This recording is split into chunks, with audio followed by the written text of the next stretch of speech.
Inevitablemente, como persona también que llegué aquí hace muchos años, hace más de una década, pues hay veces seguramente me saldrán también, ¿no? Algunas, pues eso, vivencias, algunos sentires también personales, ¿no? Que se mezclan en toda esta realidad tan cruda, tan dolorosa y tan indignante al que presenciamos día a día, ¿no? Cuando hablamos de fronteras, pues eso, ¿no? Las personas que no hemos tenido la oportunidad, no sé si llamarlo así, de poder nacer en un país, digamos, del norte o un país rico, ¿no? Rico también entre comillas, porque mi país también es muy rico, ¿no? Yo soy de Perú y es un país muy rico también, mirándolo desde otro punto, ¿no? Pues estamos de alguna manera, ¿no? Expuestos casi de manera crónica a tener que pasar fronteras y a tener que siempre estar como en la situación de cruzar una frontera y frontera tras frontera, estemos donde estemos, ¿no? Sí que es tan lamentable y es tan trágico, o sea, la realidad tal como la estamos viendo ahora, no es que haya cambiado tanto años atrás, lo que pasa es que ahora por intereses que igual provienen desde las personas que gobiernan el mundo, porque yo llego a esa conclusión, ¿no? De que el mundo está manejado por unas cuantas personas que lo gobiernan y que deciden y que esas decisiones pues afectan también sobre todo a las mayorías y que ahora también lo estamos viviendo en primera persona estando aquí, ¿no? En este continente de Europa. Entonces,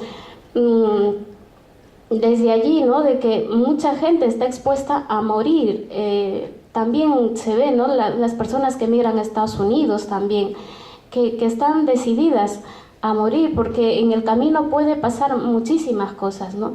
Y yo también digo, ¿por qué hay veces hay un interés como claro cuando un país, por ejemplo, tiene petróleo o tiene otros recursos naturales, entonces pues eso, la plataforma de gobiernos de los países, no sé cómo se llama eso, de los países del primer mundo, algo así, que se reúnen, ¿no? Que tienen reuniones tan importantes y deciden cosas importantes a veces para proteger cuando algo amenaza, ¿no? a Occidente. Pero sin embargo no se preocupan, por ejemplo, de que nuestros países desarrollen en educación, que desarrollen en otros aspectos tan básicos. Eso nunca ha importado, nunca. Y es más, ¿no? O sea, los gobiernos de los países de donde provenimos, muchas veces también gobiernos corruptos, y yo veo ahí un aprovechamiento claro también de Occidente para hacer lo que quiere, ¿no? Entonces, eso es muy indignante porque eso es lo que está generando tanta tragedia ahora, porque es que si no, no es casual que dejemos nuestra tierra, que dejemos nuestro país, que dejemos nuestra familia. Eso no es casual, en el fondo es forzado.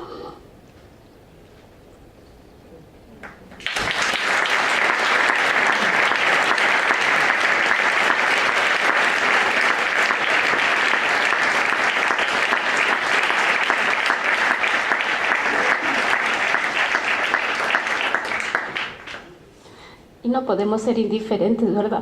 Día a día, todos estos días, mucha gente está sufriendo tanto. Y yo, bueno, no lo sé, perdonar, pero me emociona todo esto. Yo he emigrado en avión, ¿no? Como Pochi decía, la mayoría venimos en avión. Y sí que es verdad que algunas personas tienen la mala suerte de que también los detengan en los aeropuertos y los vuelvan para allí, ¿no? También hay una realidad, unas irregularidades, una corrupción terrible. Por ejemplo, ahora último que viene gente de Centroamérica, de Honduras, de Nicaragua, de Paraguay. Vienen muchas mujeres de Latinoamérica, pues eso no se diferencia porque es una población más de mujeres, ¿no? Y muchas veces pues llegan aquí con la intención de trabajar, no se viene con la intención de cobrar una ayuda quizá, porque es que en nuestros países este tipo de políticas sociales no está, no hay, desconocemos lo que es una renta mensual, eso Eso nos parecía un sueño cuando escuchábamos allí en Perú. Yo me acuerdo cuando estudiaba y escuchábamos que la gente que trabajaba y después dejaba de trabajar cobraba un sueldo. Eso nos parecía una fantasía, ¿no? Porque en nuestros países, o sea, la irregularidad ha sido tan grande que los derechos de las personas trabajadoras es tremenda. No hay quien proteja, ¿no? Siempre todo, al menos hablo de Perú, en los últimos gobiernos pues se ha debilitado mucho los movimientos sociales, los sindicatos, ¿no? Con todo el tema de Sendero Luminoso. Luego hubo ahí como una persecución tal a toda organización social que eso se ha debilitado mucho, ¿no? Y es tan duro, allí pues no hay esa protección, ¿no? Pero la gente viene pues con un proyecto, ¿no? Con un proyecto de mejora, con un proyecto, o sea, su principal igual expectativa es trabajar para apoyar a la familia, apoyar a la descendencia, ¿no? Y nuevamente aquí, pues ese gran muro, ¿no? De la ley de extranjería que muchas veces determina, que decide también por la vida de muchas personas que hemos tenido que estar, pues eso, ¿no? Para lograr regularizar, para lograr renovar una tarjeta. No tienen idea del grado de estrés que genera eso, ¿no? El grado de malestar, el día a día, pensar en muchísimas cosas. La experiencia de emigrar conlleva, ¿no? Una experiencia brutal, porque es una serie de cambios, una serie de estar expuestos a nuevas situaciones, a nuevos aprendizajes, pero todo ocurre de manera simultánea, ¿no? En las personas, pues en los niños, las niñas también, cuando son reagrupados y cuando tienen esa suerte de poder reunirse con sus progenitores, ¿no? En ese sentido, ya desde un comienzo, pues la ley de extranjería es un gran muro, o sea, es tremendo. No es, yo recuerdo que hay veces, ¿no? El tener ya la tarjeta, porque hasta genera tan tensión el hacer unas colas en la policía o en asuntos sociales, porque tener delante a un funcionario, una funcionaria, ¿no? Que a veces con suerte son amables, pero con ese miedo de a ver si fallas en algo y no vas a tener ese permiso, ¿no? Es decir, así, tiempo, años tras años para las personas que también han tenido la oportunidad de tener una tarjeta, porque también hay personas que no, o que ya la han tenido y la han perdido.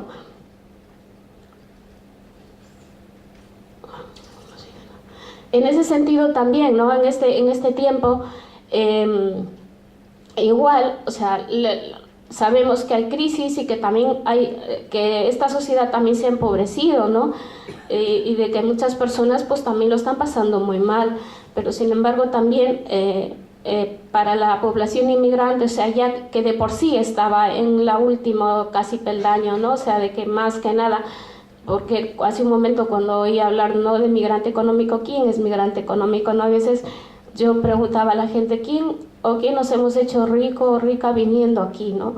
No ha sido, la expectativa no ha sido como la que se traía, ¿no? Se trabaja mucho, es verdad, quien con más suerte o no, pues ha podido igual encontrar un trabajo más estable y tal, pero no para hacer riqueza, eso no, eso igual, yo no sé si hay algún estudio, pero no se puede, porque el nivel de vida de aquí también es un nivel muy alto de costos de pagar alquileres, del día a día, y luego para muchas de estas personas o familias también tener que enviar unas remesas allí, ¿no? Es decir, que no, que o sea, fortuna aquí, por lo menos la migración en la que conocemos, yo creo que no. Eso no ha podido ser, ¿no? Entonces ahora ya se nos denomina migrante económico, ¿no? O sea, todo ahí hay como todo un manejo, ¿verdad? En números, en categorías, en términos. Eso me parece también, ¿no? Tan indignante. Digo, pero al final somos personas y hay también una deuda histórica, ¿no? Cuando en nuestros continentes o en África todo el saqueo de recursos que ha habido siempre, ¿no? Es que eso es tan vergonzoso y eso entonces, ¿por qué África ahora está tan abandonada, tan empobrecida? ¿No? ¿Por qué? Porque no porque sí, no porque hay veces hay la creencia de decir, bueno, pues la gente pobre es pobre porque no sabe trabajar, porque no le gusta trabajar, y eso no es cierto. Eso no es cierto. Allí, o sea, se trabaja, es como decir, de sol a sol.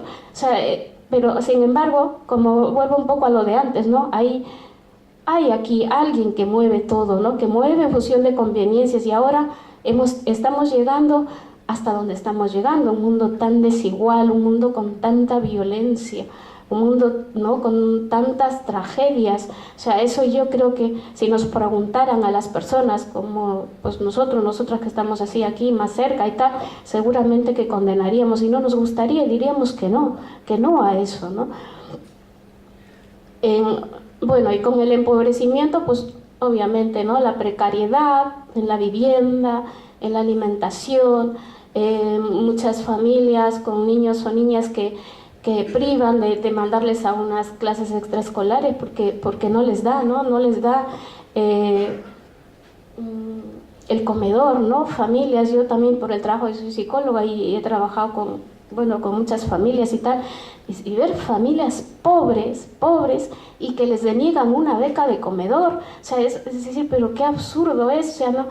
Cuando esta sociedad también lo que necesita es una infancia, ¿no? Una infancia, apoyar y proteger una infancia saludable, ¿no?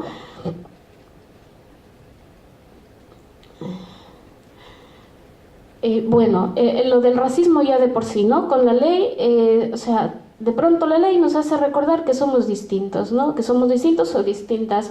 Desde ahí ya yo creo que el racismo hacia toda persona que no ha nacido aquí, pues ya, o incluso que haya nacido aquí, que también ya tenemos unas generaciones nuevas, ¿no? Con niños o niñas o adolescentes que también hay que interesarse, ¿no?, para saber cómo se están sintiendo también, ¿no? ¿Qué tan sentido de pertenencia tienen por este lugar? Porque a veces hay adolescentes que aunque hayan nacido aquí, como que ese sentimiento no está. Entonces yo creo que por ahí también, ¿no?, es un poco prestar atención y sobre todo es un poco la apertura, ¿no?, desde el propiciar esos encuentros, como yo pienso, ¿no?, encuentros como estos, donde igual me pueda sentir yo en libertad de poder expresar y decir lo que quiero decir, ¿no? Un poco desde una relación más cercana, ¿no?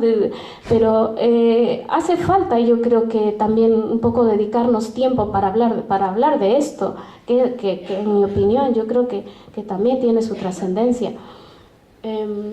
Y luego, pues bueno, en las escuelas también se pueden detectar, un poco yo por lo que la experiencia o lo que también he leído, de que no es tan habitual, ¿no?, las actitudes ya más racistas, más igual entre compañeros o compañeras, ¿no?, de que eso no es tan habitual, pero si es que ocurre, pues sí que puede generar también mucho malestar, ¿no?, a ese menor, ¿no?, por discriminarle por su origen.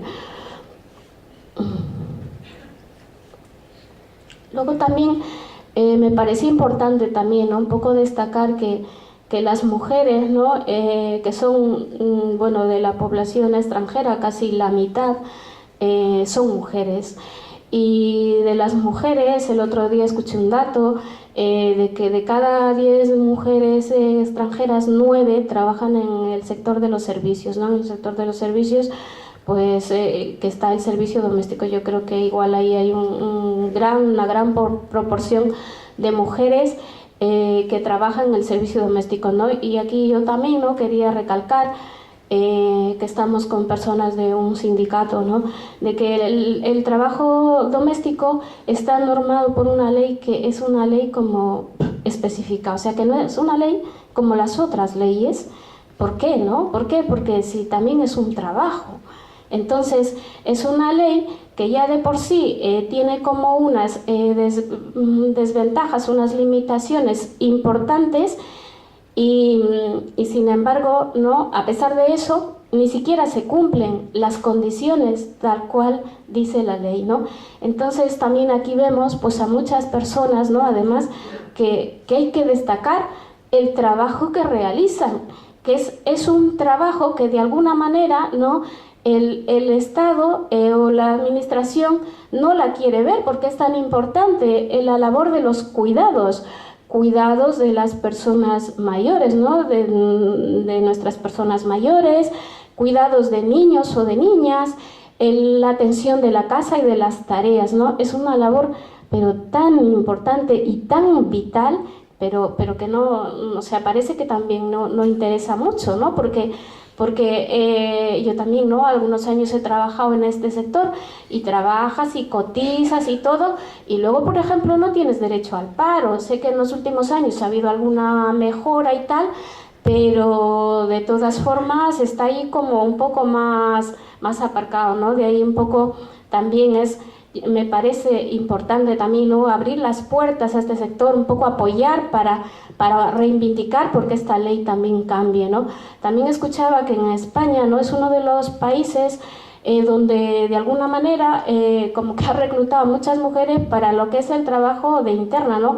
Este trabajo en otros países de Europa tal no existe siquiera, porque es un trabajo de esclavas, ¿no? O sea, personas que trabajan todos los días del año, ¿no? Sin un control, sin algún control que regule eso, porque son mujeres que trabajan todo el tiempo, muchas veces el día, muchas veces a la noche también tienen que estar disponibles, los fines de semana, ¿no? Hay veces les dan permiso para salir los fines de semana, hay veces no.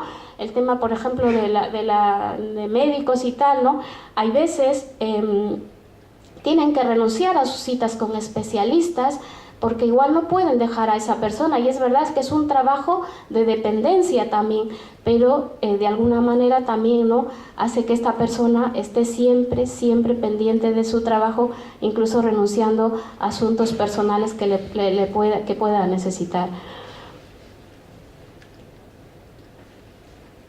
Luego también, ¿no? La familia, ¿no? Es también un derecho de toda persona, de todo ser humano, a estar con su familia, ¿no? A tener ese clima afectivo, ese aporte, ¿no? De los afectos tan fundamental, y sobre todo si son familias pues que tienen menores, ¿no? Entonces, con la ley de extranjería ha sido una ley también, ¿no? Que cada vez ha ido como quitando, ¿no? Diciendo va a venir una avalancha de familias y nos vamos a llenar aquí de mucha gente. Entonces la ley también ha ido haciéndose más inhumana todavía, ¿no? A tal punto de que muchas familias, y más aún ya en estos tiempos más difíciles, ha tenido que renunciar a ese sueño de traer a sus hijos o a sus hijas para tenerlos aquí, ¿no? Entonces, pues vemos ahí, ¿no? A una mujer trabajando con una persona mayor, ¿no? Pero con ese duelo, esa pérdida ambigua que se llama, ¿no? Mi cuerpo está aquí, pero mi mente y mi alma está allí donde está mi hijo o mi hija, ¿no? Entonces también, pues sí, aparte de la pobreza física, pues también estas familias tienen un plus, ¿no? De estrés, de muchas también, yo de las que conozco, ¿no? Familias monomarentales, más de origen latinoamericano, ¿no?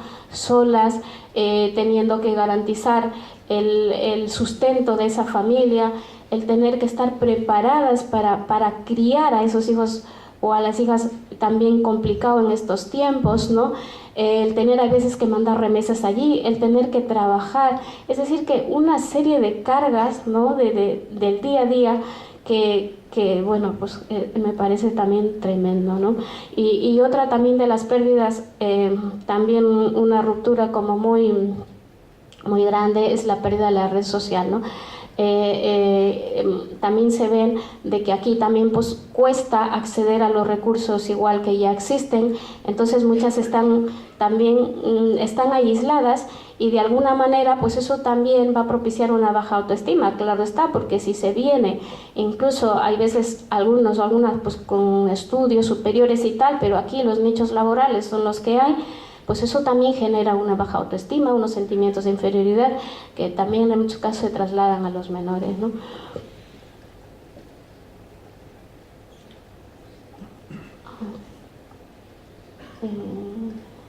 Sí, bueno, sí. Vale. Bueno, pues yo he podido un poco, ¿no? Así como igual casi resumido, el otro día pude hablar un poco más ahí en Burlada, pero era un poco, me parecía los puntos igual que yo quería transmitir, ¿no? Habíamos preparado ya como última parte, porque claro, hasta ahora es como todo así como un poco, ¿no?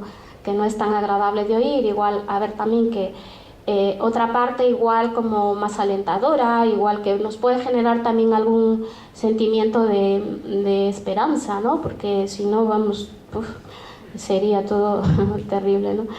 Entonces, a mí me parece también importante destacar iniciativas sociales, incluso como esta, ¿no? que pudieran ocurrir más cada vez que se pueda, o en grupos más pequeños, ¿no? Pero este tipo de experiencias, de iniciativas, o bueno, ya más grandes también que puedan haber, a mí sí me parecen fundamentales, ¿no? Sobre todo, pues, de alguna manera donde podamos igual volcar, ¿no?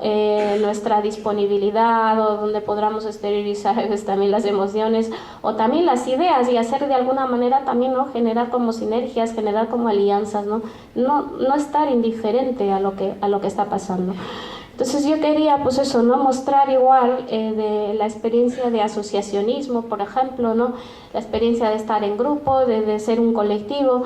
Yo participo en la Asociación Mujeres del Mundo, ¿no? Una asociación que a mí, por ejemplo, pues vamos, que también es parte de mi familia, porque allí yo, la asociación a mí me ha dado esa red social, ¿no? Que parte de mi red social importante para sentirme una bilbaína también, ¿no? Entonces, el que me haya podido ceder espacios, el que me haya podido reconocer y valorar, ¿no? Por lo que traigo, por lo que soy, por lo que puedo aportar aquí, me parece muy importante, ¿no?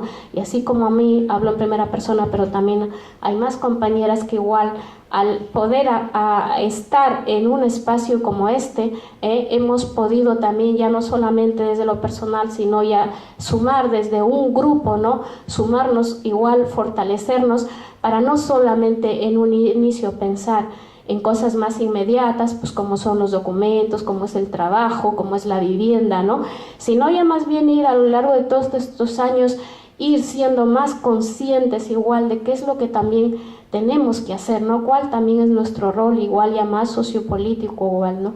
Y desde ahí también somos muy reivindicativas, estamos también muy presentes, ¿no? En todo lo que supone una manifestación, una denuncia contra la injusticia, por los derechos humanos, pero sobre todo yo creo que nuestro fuerte va también un poco por la apuesta de los derechos de la igualdad, ¿no? Como hombres y mujeres, como mujeres inmigrantes. Entonces desde allí también yo creo que es un espacio que nos ha aportado como mucha otra dimensión, como otro momento, ¿no? Un cambio también como grupo, como colectivo, ¿no? Hay aquí un testimonio, ¿no? de Fátima, que ella comenta, ¿no? Como que no se lee muy bien. Bueno, pero ella habla también, ¿no? de qué es lo que a ella le significó el participar en esta asociación, ¿no? Estamos muchas mujeres de diferentes países, se llama, a veces decimos, ¿no? Como una metáfora, no somos mujeres de aquí y de allí, ¿no? Entonces ese intercambio, yo creo, como una experiencia intercultural en donde las mujeres de aquí también han hecho verdaderos esfuerzos por hacerse también a nuestros ritmos, a nuestros modos de vida, a nuestros modos de pensar. Yo creo que es muy interesante, ¿no? Desde ahí yo, vamos, que no es que haga la propaganda, pero sí me gusta compartirlo, ¿no?